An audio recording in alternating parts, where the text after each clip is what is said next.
He hired her to redesign his house. She did. That wasn't the problem. I want to tell you something about empty houses first, before I get to the rest of it. Empty houses have a sound.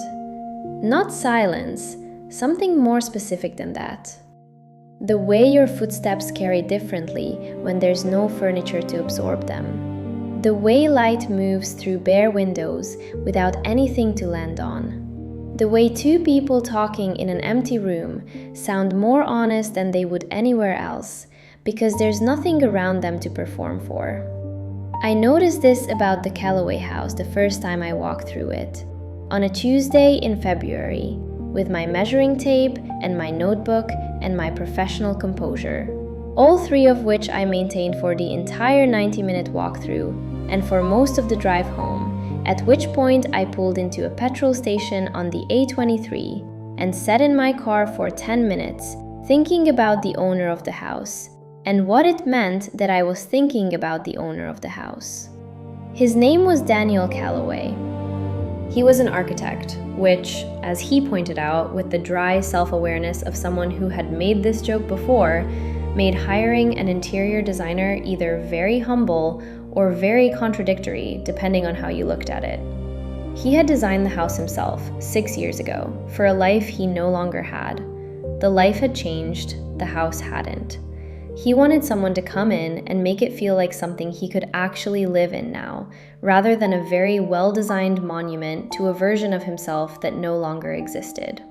He said all of this in the first 20 minutes of our initial meeting, sitting across from me at a plain wooden table in his offices in Bermondsey, and I thought, either this man is very self-aware, or he is very good at sounding self-aware, and I was not immediately sure which. I took the project. Of course I took the project. It was a good house, a substantial commission, and there was no professional reason not to.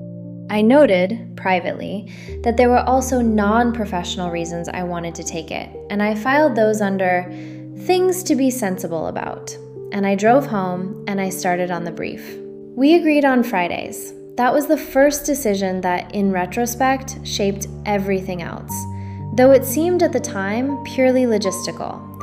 He was in the office Monday through Thursday. The house was in Sussex, an hour from London.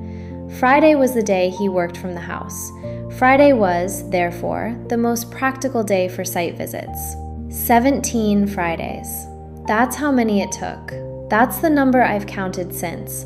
The brief, as briefs go, was unusual from the start. Most clients know what they want, or they know what they don't want, or, most usefully, they have a pile of magazine pages they've torn out, and you work backwards from those. Daniel Callaway had none of these.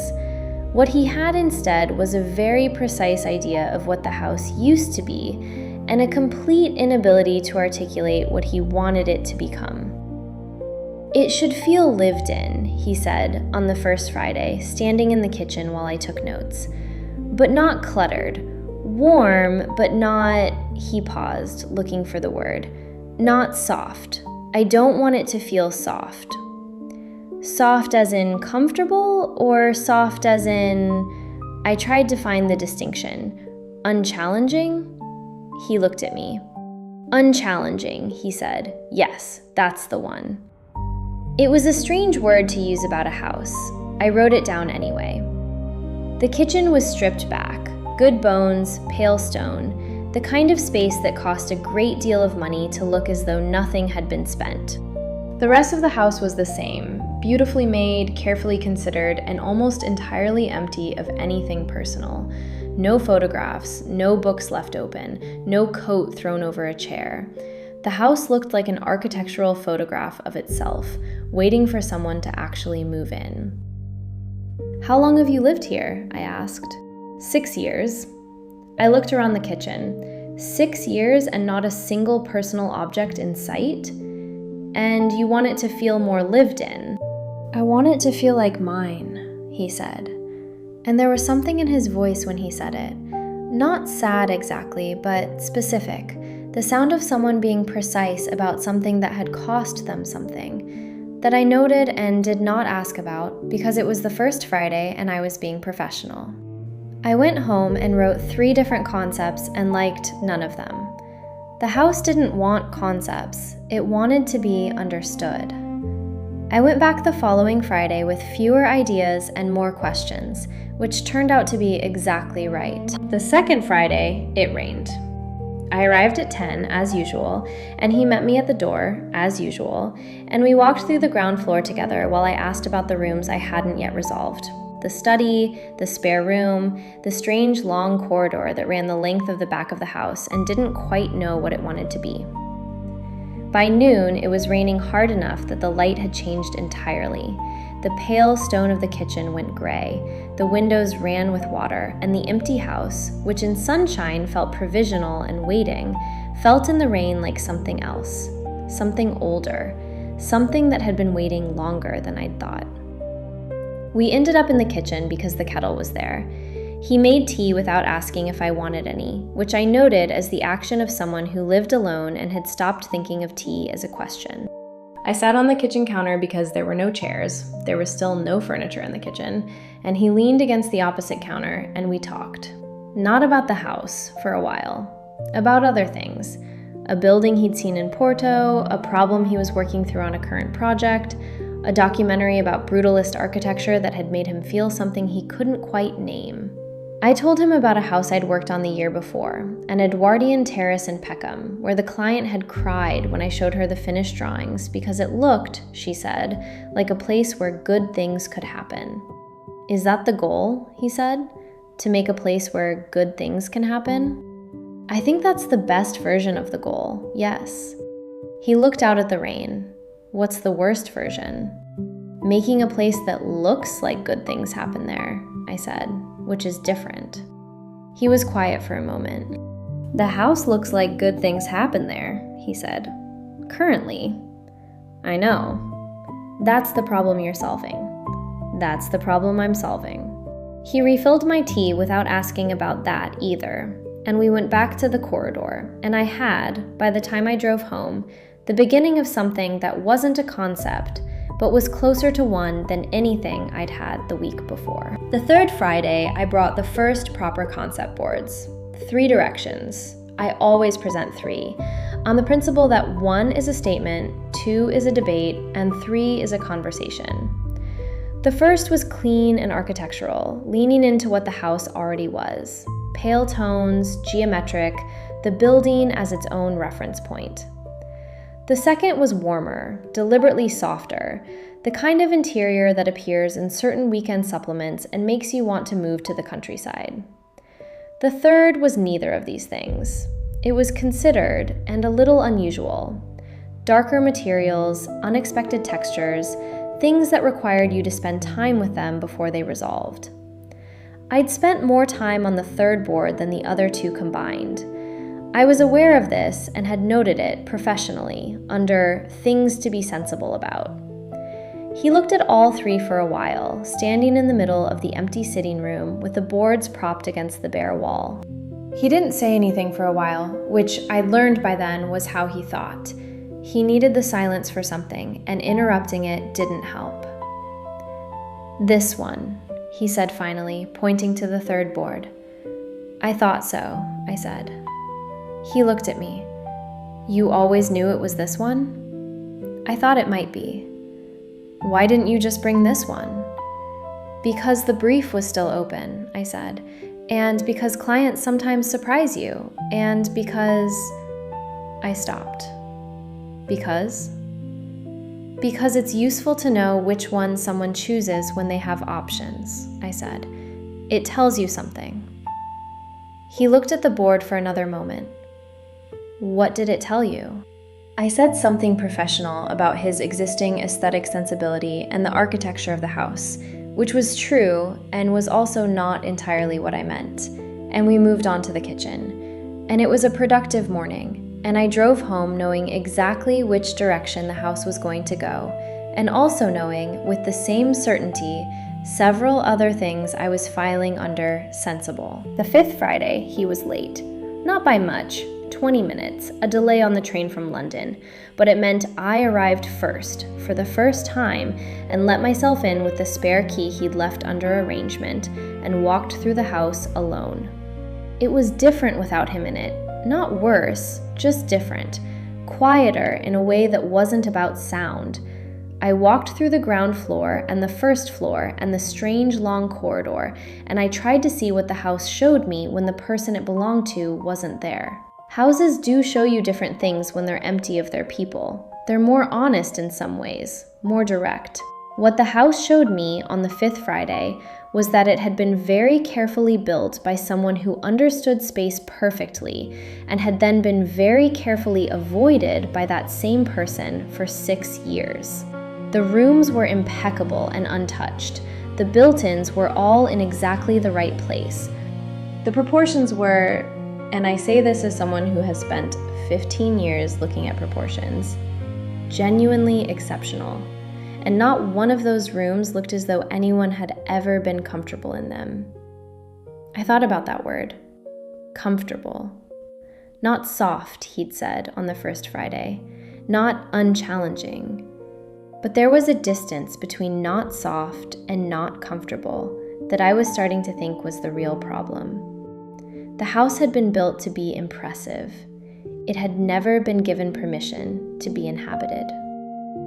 He arrived at 10:20 with apologies and 2 coffees from the station, and I didn't tell him what I'd been thinking, but I wrote 3 words in my notebook when he wasn't looking. Permission to inhabit. That was the brief, properly stated. That was what all 17 Fridays were actually for. By the 4th Friday, I had stopped pretending the project was straightforward. Not to him. I was still professional, still thorough, still arriving at 10 with my notebook and my samples and my considered questions. But to myself, driving down the A23 on Friday mornings, I had stopped the particular kind of self-deception that involves not thinking about something by thinking about something else instead. I was thinking about Daniel Calloway. Not inappropriately, or not only inappropriately.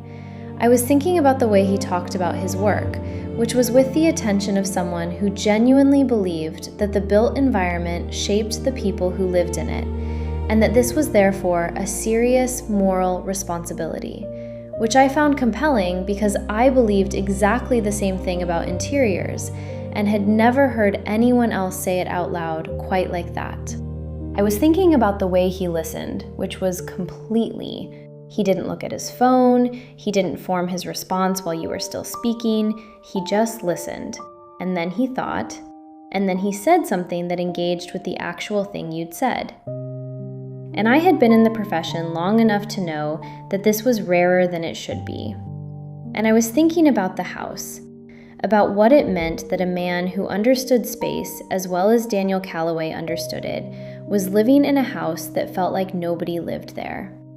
About the life it had been designed for, about what the life was now. I didn't ask. It wasn't my place to ask. I noted what I noticed, and I kept it professional. And every Friday, I drove down the A23 and parked outside the house, and he opened the door before I knocked, which meant he had been watching for me, which I also noted, and also did not mention. The 6th Friday, I met the reason the house felt wrong. I didn't meet her in person. She wasn't there. I met her in the way you sometimes meet people in the spaces they used to occupy, in a detail that doesn't fit, in a choice that must have made sense to someone else, in the absence of things that should be present.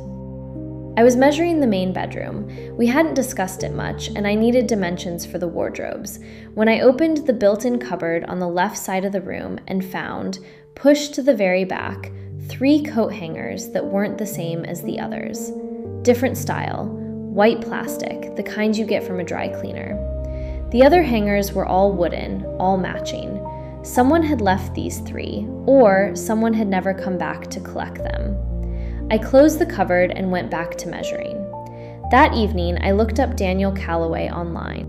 Not in a way I'm particularly proud of, just the usual thing, the professional research you do on a client that drifts, quietly, into something more personal. His firm's website, Some awards his practice had won. A profile in an architecture magazine from 4 years ago, in which he talked about the relationship between space and memory in a way that made me stop reading and start again from the beginning. There was a photograph in the magazine, taken at the house. The house looked the same as it did now, beautiful, considered, empty.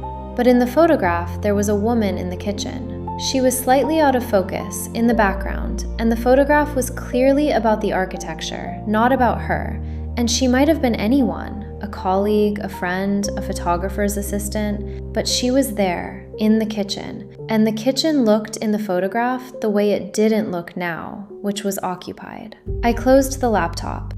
On the way out of the house the following Friday, passing through the kitchen, I said, without planning to, "Have you thought about what you want to do with the main bedroom?" He was at the table with his laptop. He looked up. "Not really."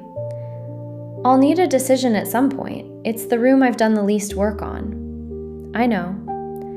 "Is there anything specific you want from it?" He was quiet for long enough that I understood the question had landed somewhere I hadn't entirely meant to send it. "I want it to feel like mine," he said finally. The same words as the first Friday, but with different weight now, more specific, more recent. "Like the rest of the house?" "Like the rest of the house." I wrote it in my notebook. I did not ask about the coat hangers. I drove home and sat in my car in my own driveway for a while before going inside. The 8th Friday, he asked me something I hadn't expected. We were in the long corridor, the one that still hadn't resolved itself, and I was explaining why I thought it wanted to be a reading room rather than a circulation space, and he was listening in the way he listened, and then he said, "Can I ask you something that's not about the house?" I was aware in that moment of the particular quality of the empty house around us, the specific sound of it, the way the question had landed in the space between the walls and was just there, waiting. "Of course," I said. "Do you always know, walking into a space, what it needs? Or is it something you work towards?" I thought about it carefully, because it deserved a careful answer. "Both," I said. "Sometimes I walk in and I know within 30 seconds. Other times it takes weeks, and what I'm really doing during those weeks is waiting for the house to show me something it wasn't showing me yet." And this house? This house took a while. And now I think I understand it. He was looking at me, not at the corridor. What does it need? I could have answered about the corridor. It would have been the correct professional response. But we were in an empty house on a Friday afternoon in March, and the question had been asked in a way that made the professional response feel dishonest. "It needs to stop waiting," I said. "It's a house that's been waiting for something for 6 years, and waiting is the wrong instruction to give a house, because houses can't do anything with it. They just hold it." He was very still for a moment. "Yes," he said, "that's exactly right." We went back to the corridor and I talked about bookshelves and he agreed to all of it, and I drove home, and that was the 8th Friday. The 10th Friday, he changed the brief. Not dramatically. Daniel Calloway didn't do anything dramatically, I was learning. He changed it quietly, in the way he changed everything. A specific revision, precisely worded, that shifted the thing entirely. We were in the sitting room. I had brought fabric samples, 4 options for the main sofa, all within the palette we'd established, all defensible choices. I laid them out on the floor because there was nothing else to lay them on, and I was explaining the reasoning for each, and he was crouched down looking at them, and he said, "What would you choose?" "That depends on," I began. "Not for me," he said, "for you. If this were your house and you were choosing, what would you pick?" I looked at the samples. The question felt different from the usual client question, which is really a request for validation. This felt like genuine curiosity about what I would want in a house that was his. I pointed to the 4th one. Darker than I'd normally recommend, a deep, warm charcoal, almost green in certain lights. That one. Why? Because it would look like a decision, I said. The others would look like choices. There's a difference. He looked at me for a moment, then he picked up the sample and held it against the wall. Then that one. It wasn't until I was home, writing up my notes, that I understood what had shifted. For the first 9 Fridays, I had been designing a house for Daniel Calloway. From the 10th Friday, I was designing a house for both of us. He had never said that, I had never agreed to it, but we had both understood it, and neither of us had mentioned it, and the house was getting warmer, and it showed. The 11th Friday, we talked about why the house had been built. Not in those terms. We didn't sit down and have a conversation with that as its explicit subject. It came sideways, the way things do when 2 people have been in the same room long enough that the professional scaffolding starts to come down and the actual conversation underneath it begins to show. We were in the garden. I'd stepped outside to look at the proportions of the rear elevation. There was a question about whether the sitting room needed a different window treatment on the garden side, and the only way to answer it was to look from outside. And he had followed, and we were standing on the stone terrace in the thin April sunshine, looking at the back of the house. "It's a good elevation," I said. "Thank you. I spent 3 months on the rear elevation alone." "It shows." He was quiet for a moment. "I designed it for a garden that was going to be different," he said. "Full garden. Flowers, kitchen garden, the whole thing." The elevation was designed to look out onto something. The garden was lawn and stone, nothing else. Beautiful in its way, restrained, open, but not the garden the house had been expecting. "What happened to the other garden?" I said. "The same thing that happened to most of it," he said, and his tone was careful but not closed, which I'd learned to read as an invitation to keep the thread if I wanted it. The garden was a shared project. It was going to be something we built together. That seemed, at the time, like the right kind of future to plan for. I didn't ask the obvious question. I looked at the rear elevation instead. "And now? Now I have a lawn," he said, "and a house that's almost exactly what I wanted it to be, which is not something I expected to be able to say by this point in the project." I looked at him. He was looking at the house. "I think I owe you an honest answer about something," he said, "which is that when I commissioned this project, I wasn't certain what I was trying to do. I told myself I wanted the house to feel more livable. That was true. But I think I also wanted to find out if I was capable of," he paused, choosing the word, "investing in something again. Whether I could make something that felt worth making." "And?" He looked at me. "Yes," he said simply. "Apparently I can." We stood in the garden for another few minutes and then went back inside to talk about window treatments, and I told him the sitting room worked from both sides and no treatment was needed, and he agreed, and we moved on. But I drove home that Friday thinking about the word investing, and the word again, and the way he'd looked at the house when he said it, and then looked at me. The 12th Friday, I arrived to find the first piece of furniture, a chair. A single reading chair, dark wood and green wool, placed in the corner of the corridor that I had by then turned into a reading room. He had bought it himself, without asking me, which had never happened before. Clients either ask about everything or leave everything to you. They don't usually start doing it independently in the middle of a project. I stood in the doorway of the reading room and looked at the chair. It was the right chair. That was the thing that got me. Not just a reasonable choice, not just something that worked. It was the right chair, the one I would have chosen, in the corner where I would have put it. "Good chair," I said, when I found him in the kitchen. "I walked past a shop on Wednesday," he said. I knew immediately. "It's in the right corner." "I know. He paused. "I've been learning how to see it, the space, the way you see it. I've been trying to." I didn't know what to say to that, so I said nothing, and we went and did the rest of the site visit. And it was a normal Friday, and it was not a normal Friday at all. The 14th Friday, something happened that I am still thinking about, months later, when I am being honest with myself about when exactly this became what it became. We had finished the practical part of the visit early. Most of the decisions were made by then, the house was taking shape, the remaining questions were details. We were standing in the sitting room, which had the sofa in it by then, the charcoal green one, and some of the lighting was in, and for the first time, the room looked like a room rather than a space waiting to become one. We were both just looking at it. The way you sometimes look at something that has been in progress for a long time and is now beginning to be itself. It looks like somewhere you could actually live, I said. It does. Does it feel right? He was quiet for a moment. It feels like mine, he said. And then, after another moment, it also feels like yours. I turned to look at him. He was still looking at the room. I mean that as a professional observation, he said, not convincingly. I know, I said, equally unconvincingly. We stood there for another moment. Then I said I had to get the measurements on the kitchen shelving, which was not urgent, and he said, right, of course. And I went to the kitchen, and I stood at the kitchen counter for approximately 90 seconds, doing no measuring at all. And then I went back to the sitting room and said his name. He turned around.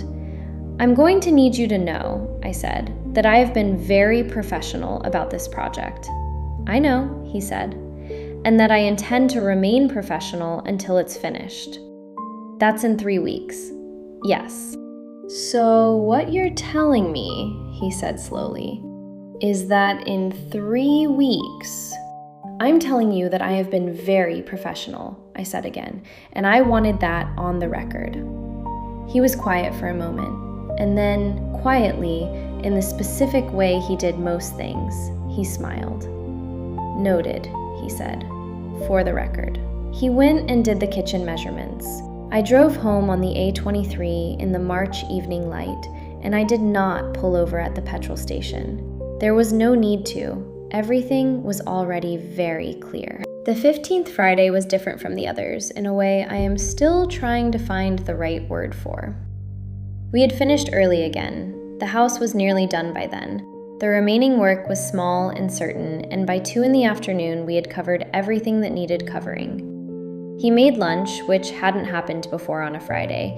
A simple thing, bread and cheese and something from the garden, brought in on a board and set on the kitchen counter because the kitchen table had only just arrived and the chairs weren't there yet. We ate standing up at the counter, the way you eat when you're working and food is an interruption, except neither of us was working. We were just standing in the kitchen he'd designed, in the house he'd built for a life he'd been rebuilding, eating lunch on a Friday afternoon, and it was completely ordinary, and it was completely not. He told me about the first house he'd designed, at 28, for a client who turned out to have opinions about everything except the things that mattered, and how he'd spent 6 months making decisions and then having them reversed and then making them again, until he understood that what the client actually needed wasn't a designer, but a witness. Someone to watch them make the house they'd always wanted and confirm that it was what they wanted. He'd been the witness in the end, and the house had been excellent, and he'd taken from it the understanding that sometimes the best thing you can do for someone is not to show them what they should want, but to stay with them while they find out. I listened to this and thought, yes, and also, you've just described the last 15 weeks rather precisely. Is that what I've been doing for you? I said. Witnessing? Partly, he said. You've also been doing the actual design work, which I was apparently incapable of doing for myself, despite being professionally trained to do exactly that. Why do you think that is? He looked at the board. At the kitchen that was now, clearly and unmistakably, a kitchen where someone lived. Because I knew too much about what it was, he said. I built it. I know every decision in it. I couldn't see past the decisions to what it needed to become. You needed someone who didn't know. I needed someone who looked at it differently, he said. Which is the same thing, but not quite. We finished the bread and cheese. He washed the board. I stood at the kitchen counter and watched him do this, the ordinary private act of washing up in one's own kitchen on a Friday afternoon, and thought about all the ways a house can tell you something about the person inside it if you know how to look. The 16th Friday was the last one before the final site visit, and it was mostly logistics, a delivery to confirm, a detail on the bedroom shelving, a question about the garden that we decided, mutually, was outside the scope of the project and would have to wait for another time. It was the word another that I noticed, the way it assumed continuity, the way he said it without thinking, as though another time was simply a thing that existed, already settled, requiring no discussion. I drove home and thought about that word for most of the A23. The 17th Friday was the last official site visit. The house was finished. Not perfect, no house is perfect, and finished doesn't mean complete. It means it's become what it was going to become, and the rest is up to the person living in it. But it was warm and considered, and it felt like decisions had been made by someone who knew what they wanted, which was the brief, even though neither of us had known at the start that that was the brief. I did the final walkthrough alone, first, the way I always do, to see the space before the client sees it through my eyes. Every room. The reading room with the chair he'd bought, the bedroom, which was simple and deliberate and looked like nobody's monument to anything. The kitchen, which had the kind of objects in it now that suggested someone actually ate there. A wooden board, a good knife block, a fruit bowl with something in it. He walked through it with me after, quietly, the way he did everything, taking it in. In the sitting room, he stopped in front of the sofa and looked at the room for a long time without saying anything. "Well," I said, "it feels right." "Good. It feels like mine." "Good. It also," he looked at me, "feels like it's waiting for something. Still." I looked at him. "That might not be the house," I said. "No," he said, "I don't think it is." We were standing in the sitting room of a house that was finished on the 17th Friday, and the professional part of this was entirely and completely over, which I had said explicitly 3 weeks ago, standing in this same room. "I was thinking," he said, "now that the project is concluded, that I might show you a building I've been working on, next week, if you're free on Friday." "I might be free on Friday." "It's in Bermondsey." "I know where your office is." "Yes," he said, "you do. I want to tell you, at the end of this, what I think the house was actually for. Not the design of it, the 17 Fridays, what they were actually for. I think some projects aren't really about what they're about. I think some things present themselves as one kind of task and turn out, over time, to be a different kind entirely.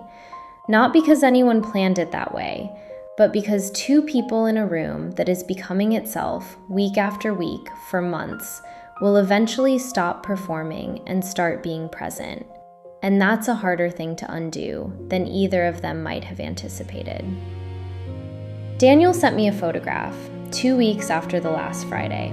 Just a picture of the reading room, the chair, the afternoon light coming through the window, a book on the side table. He didn't caption it. He didn't need to. I still have it on my phone. The house looked exactly like somewhere good things could happen. It did not look like it was waiting anymore.